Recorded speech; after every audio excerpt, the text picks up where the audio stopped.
guys, first game of the season, Man United 1, Brighton 2. Kicks off with a loss under Erik Ten Hag. Obviously a lot of people angry, a lot of people not happy with it, blaming the lack of signings, blaming the current players that are there. How do you sum up that performance, and is there anything to take from it that is even remotely positive? I think one of the biggest things I'll take from that game first and foremost is Lisandro Martinez. What a player. I really enjoyed watching him. He made me feel like there's someone in the back line that I can trust. What did you like about his performance, or him? His aerial ability is really good. That's one of the most important things that I'm going to point out, because people really pointed out about his height, and it wasn't the issue. And he's so aggressive. He's so good at reading the ball. He's trustworthy when you give him the ball as well. Passes forward as well. Yeah, passes forward. He makes a couple of mistakes here and there. He had a great shot on goal as well, just above the bar. Overall, really good player, and we'll see more of him this season. And I think he'll really shine under this manager. But the same players, the same last season. There is nothing different. We need to really stop trying to find excuses for these players. We need to let go of ego, pride, love, whatever it is, and list these players on the market while it's open. It is no way that we can say we're going to go anywhere with that midfield. I love McTominay, I love Fred, because they're Manchester United player, but if you do not have the minerals, I am sorry. Someone has to say it. You don't. We were playing false nine. This was false football. There was no football in there. 1 minute it's Eriksen, 1 minute it's Bruno. Awful from Bruno. Awful. Awful from Bruno. I'm going to come to David De Gea as well. Awful. The only time we seemed like we had some form of attacking presence is when the one man who wants to leave the club came on. That was the one time. Rashford doesn't jump for the ball. If your injury bothered you so much, please do it somewhere else, not in my club. You don't jump for the ball, and then people will say that David De Gea doesn't distribute the ball. But you don't jump. Dalot doesn't come back fast enough. Luke Shaw doesn't overlap. It doesn't make sense. It's the same things as last season. Yeah, we will say give the manager time. He needs to build with this squad. He needs his players. But isn't that it though? Isn't that it? Like, to expect like a difference like this from the same players, barring a couple that started in Eriksen, who was not playing in his position, and the guy who you said was good. Isn't that it in a nutshell? It needs time. Like when we've done stuff with the guys on We Talk Ajax and you learn about Ten Hag and stuff, it needs time, especially with players that are still there, that we've written off and know their deficiencies. But remember last season, we need time. By that time, we had no time. There is a reason why you have pre-season. There is a reason why Man United players are playing Halifax Town tomorrow, behind closed doors, because you want to get things up and running. The issue isn't time. The issue is the season started. Teams are prepared. Teams are ready. No team is starting the season thinking, right, we'll kickstart about 5 weeks' time. No, the season started yesterday. So what needs to happen in the next 22, 23 days of this transfer window? What needs to happen? Let's be real. We know we have a lot of issues about paying for, over the price for players. But in a situation like this, when you're Manchester United and the ship has sunk, it's not sinking, the ship has sunk.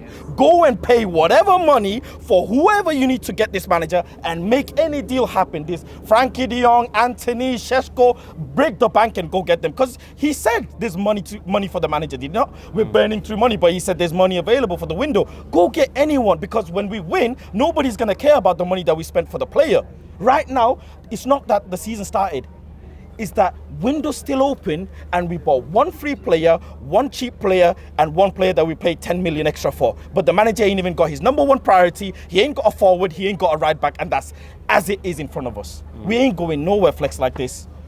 Brentford next, Liverpool next. Yeah, well, you know what? You look at the next 3 games and you saw what happened to Arsenal last year when they lost the first 3 games. And when you lose like that under a new manager, there's a lot of chaos. It feels damning. It feels like you're not sure where the next win's going to come from. But the way I saw it was like there was so much there that was from last season, and the only 2 people that played half decently were the 2 new signings. Do you know what I mean? Which is ironic. But what I was going to ask you is, with what Ten Hag's trying to do, because McTominay and Fred played, but they didn't play in a double pivot like they always do. He split them up and said, right, McTominay, you go up with Bruno, 2 8s, and Fred, you can stay as a 6. With what Erik ten Hag is trying to do with the team, are you seeing things change tactically, or are you literally just seeing the same thing? Because I know it's easy to just say like, oh, we lost, we're still rubbish. That was exactly the same. But was it a different type of loss? Did we lose because we were trying things we haven't done before and it's going to take time and the players aren't there yet? Or did we just lose because it's the same old rubbish? It's a mixture of both. Yeah, we're trying new things because Martial's injured, Ronaldo's on the bench. That already, straight away. That already. And Eriksen as a false nine, straight away, no fluidity there. But on top of that, you can't expect Fred to be a Frankie de Jong. Yeah.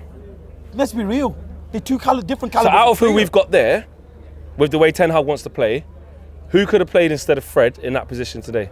Donny? Who? 100%. Yeah. Donny's the only one that came on and did something with the amount of time he had. Yeah, he did, Why is the manager bringing players in on the last minute when it's 5 subs? Please make it make sense. Is that because we've all spoke about the lack of depth and lack of quality in depth? We all said Sancho's one injury away from, we can't trust Elanga, or you can't trust maybe Ahmad. He waited. Garnacho comes on late. Is that why? Because he looks at the quality, and we've all been saying that quality's not there. Yeah, but at that point, you trust anyone else in your bench. Just try something. Yeah, just try something. You're bringing him on in last minute. Nothing gonna happen, and you know exactly how Brighton play as well. They're gonna waste time. They're gonna take the time on the ball. They're gonna call for every foul, and yet we're bringing players on the last minute when we should have brought them much earlier. Why Sancho? He wasn't fit enough to play all full game. I understand that's why he came off. But why is Rashford still playing on the pitch? Why? On what basis? Again, the same thing as last season, the kids. Garnacho, he came on, he gave me something to look forward to. Elanga, he came on, he ran around a little bit. But you can see the lack of senior player quality is none. There's none. Not one. That's why I'm saying, I swear to God, forget the money and price tag. Go and pay whatever money for Anthony, whatever money for Frankie de Jong, pay his debt, I don't care. Because or else, the ship is sunk and forget about Manchester United. Forget about Europa, forget about Conference, forget about Domestic Cup, we'll be done.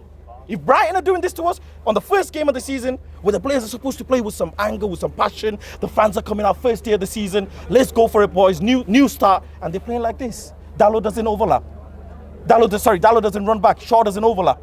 We're playing like this. David De Gea, Luke Shaw is free, doesn't chip the ball to him. He's football.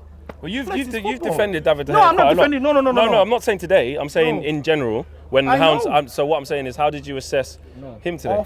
Awful, David, awful. I sat right behind you. It's awful. Luke Shaw is literally there. You're a professional footballer. I swear to God, even I could have passed it to Luke Shaw. And I'm not even just saying it. Luke Shaw's there free. He gives it to Fred and we nearly conceded. He gives it to Fred. Fred is marked by 3 players. He nearly conceded. The first goal, he lackluster effort. Half effort. The second goal, he parries the ball to someone else like he doesn't even know. He's got a strong hand. He's a shot stopper. He parries the ball to another player. Fred doesn't even know where the player is. What tactically, we're defensively nowhere able to stop any team at all. We're in real deep trouble. Long season ahead, Flex. And how was your patience? Like, because I know sometimes obviously you can get angry and you can, straight after losses like this, it hurts. But what is your views on us as fans and how patient we need to be versus how, emotional you need to be? Because it's hard. You've got to get a balance, isn't it? Yeah, it's true. Look, at the end of the day, people are going to blame Ten Hag because at the end, it's his head. He's the one in charge of putting the players on the pitch. He's the one in charge of making all the decisions. But then you have to find a balance. Like I said, Ten Hag, why are you making the subs at the last minute? It doesn't make sense. But then why are the players playing like that in the first place? They had the manager. They had pre-season. A really good pre-season as well, a decent pre-season. So why are you performing like that? It's like when they come to Old Trafford, they're cowards. They get scared of their own pitch. It doesn't make sense, but it's a balance. We need to be patient with the manager because installing a philosophy, a system takes time. But these players' performance, they should be at a certain level. Let's be real. Why is Martinez able to play then? Why is Martinez playing like the way he is? And that's what I'm saying about the irony that, okay, cool, it's a lot of the same players from last time, but when you actually look at the game and remove the fact that we're very angry because we've lost the first day of the season, I saw a guy, Martinez, that I'm like, oh, that looks good. Okay, there's a hell of a lot to do, and there's going to be a hell of a lot more performances like that, I think. It's going to go up and down all season. But with the players that he has brought in Eriksen and Martinez, there was at least something there to say, well, they can play in a way that will help us. But then you look at the players that were there from last time, they just can't catch up to that. They just can't. No, they can't. And patience, we gave them patience last season, Flex. All of last season, we gave them patience. We put the manager under the bus. We put Ralph Ragnick under the bus. We kept the play. We said the players, give them time, injury, this, that, all of the excuses. And we couldn't, Flex. We can't keep patient. We can't. We're fan base as well. We want results as well. This is a results-based game. We want to see something on the pitch, whether that be the manager or from the player, either way. So some of the players, you know, in all honesty, I'm going to give them probably 3 games of the season because they've already had preseason. But if they don't perform in the first 3 games, I'm done with them. Obviously. We got one.